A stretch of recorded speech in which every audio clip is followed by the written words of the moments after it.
how is it possible that a small violin is so expensive? And there are still people paying that much. You want the answer? Stay tuned and I'll tell you.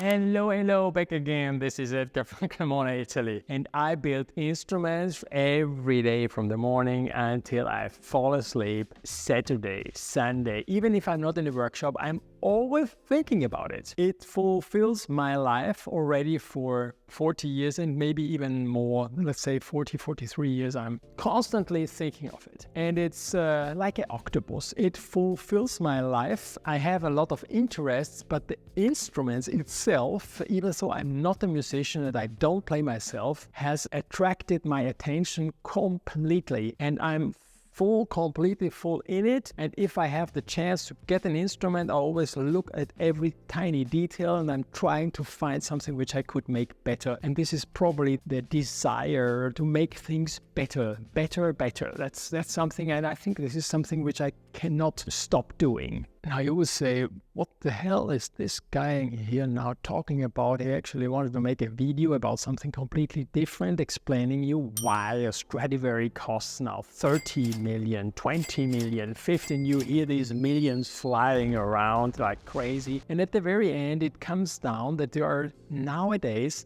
few objects which have a value, which when you own it, constantly continues going up. Try to find some objects, go for shopping and buy them. Instruments itself, we have already for hundreds of years now. I would say since the 15th century, people started to make great sounding instruments from the Amati family. Gasparo Bertolotti da Salò are one of the first makers in Italy. Of course, Italians say that instrument has been invented in Italy. Germans say in German, French in France, and so on. But it's a cultural invention from Europe, let's say. And since then, instruments slowly went up. Within the 20th century, you could find people who bought a Stradivari for a few $1,000s, $3,000, $4,000. This is a little bit like with a Vespa. I took a Vespa when I came to Italy for 150,000 lira, which is 75 euro, and now it's thousands. And of course, everybody who wants now to buy a Vespa wants to make this great profit. It's a little bit like finding now a Stradivari for $3,000 US.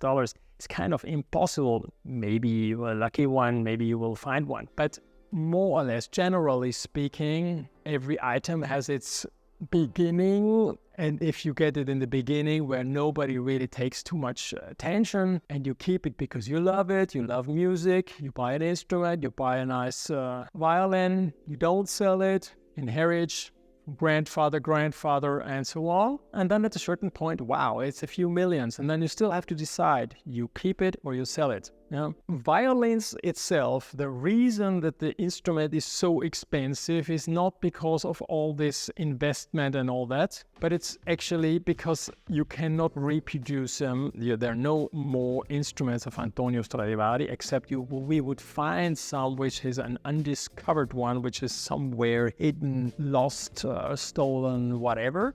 But the reason even a Stradivari is so expensive is that you buy the human time of that exactly maker of that instrument. Let's say a Stradivari, you buy the human time of Antonio Stradivari when he started to learn this profession. He was first carving decorated instruments, mainly from the Amati family, which were very close by where he was working. And then over the years, he started to make his own instruments. In the beginning, he decorated them and sold them, and then he stopped decorating and only focused on making instruments. And then he had the luck that he became very old, so then he had the luck to produce many instruments. Further on, he was very good in investing his money in order that he could become wealthy enough to permit to have a lot of people working with him. It was a big workshop, they produced a lot, and the quality was high because he was a maniac like me, maybe even more. Said that, the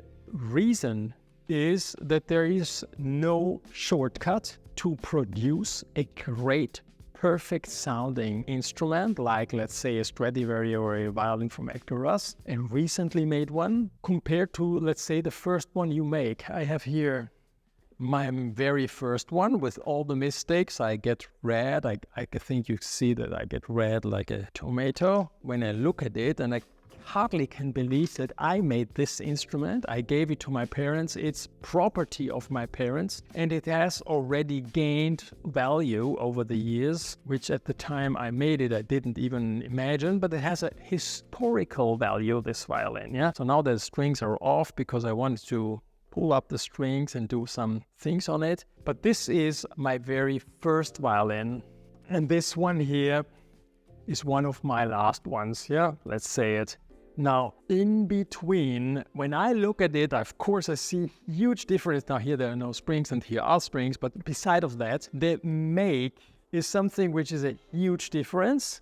And this huge difference, there is no shortcut for no human being, okay? You could now say, nowadays with all these computers and CNC, we have this guy who made these cellos in America and Montana doing great things with the CNC router, everything nice, but you cannot achieve a master-made violin with a CNC router. You could do some parts, you could do some roughing, whatever, but at the very end, if you have not made 30, 40 years of making, you're not able to make these instruments sound as its best. The reason that a master-made violin costs so much, and when you buy it, its value going up, and up. If you're alive, it goes up, and if you're passing away, it goes up as same, always in a very constant between 5 to 7%, depending on the market, depending if somebody found out some great things, some superstars, popularity, things like this. But mainly you would even say that if economy is very uncertain, it goes even more up. If there is a high request, it goes up also more. And then some Stradivarius are more quoted than others because more famous musicians have played on it. So if you're an owner of one of these instruments, you certainly want to get it played by famous people in order that you make it more popular, that specific instrument. But that doesn't change anything about the performance of the price, and on the long run it goes always up. That's a very interesting part, because it is impossible to make something like this if you haven't dedicated your life from the beginning to the end, from the morning to late at night, just to make great sounding instruments. Together with all the other videos I have published, even recently about the thicknesses, it gives you a slightly idea about what we're doing here. The varnish, the setup, the sound post, the fingerboard, everything, the aesthetics, the model, all of that together is nothing else that by purchasing a master-made instrument from a specific person, you buy nothing else than from this specific person the entire career experience, trial and error to be able to make something what you are at the moment buying. And items like this always go up in price. Similar like with a great bottle of wine. These great bottles cost hundreds of euros or US dollars. And these wines usually aren't existing in 100,000 bottles. There are only a few bottles, and they're great, and people are willing to pay a lot because they're superb tasting. Same with violins. You are right. It's nice to watch that video and you just say, damn, but I don't have these coins and this money to put into an instrument from Edgar. Too expensive. Edgar thought already about the solution. I've created Scala Perfetta, Linea Macchi, and then my fellows who work with me.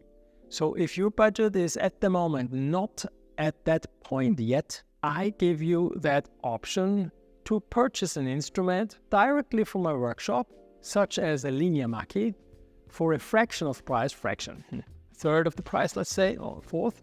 You have already a great instrument which sounds very good, has a lot of know-how inside, and later on when you saved already some money and you started to perform better, you can give it back for the same price you paid, excluding the consumption tax, and just with the difference you get already into the master violins. Marco, mean mine. Watch at my web shop, violincellomaker.com. There are a few instruments inside. At the moment you have just to look and then just write me an email and I can tell you how we can perform to make your custom-made violin. Okay? Thanks for watching.